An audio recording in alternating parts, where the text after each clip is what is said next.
Инцидентот во брзата помош се случил ноќеска околу 4 часот. 21-годишен тетовец кој со возило го донел на преглед својот татко заедно со мајка му и по добиениот упат за интерното одделение започнал со навреди, го удрил 37-годишниот лекар по рамото.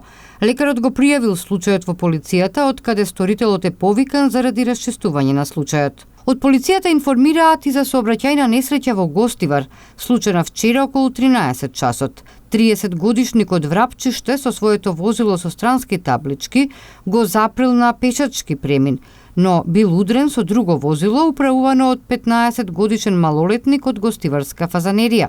На местото набрзо пристигнал 35-годишниот татко на малолетникот, кој започнал вербална расправија, а потоа и го удрил врапчиштанецот.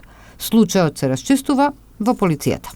Сообраќајната полиција пак во текот на вчерашниот ден спроведе нова акција за откривање на прекршители на законот.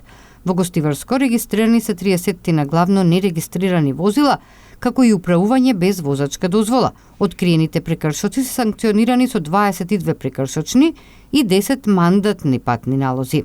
Помалите прекршувања се санкционираат со предупредување или укажување со цел превентивно делување заради подигнување на сообраќајната свест и култура кај возачите и пешаците.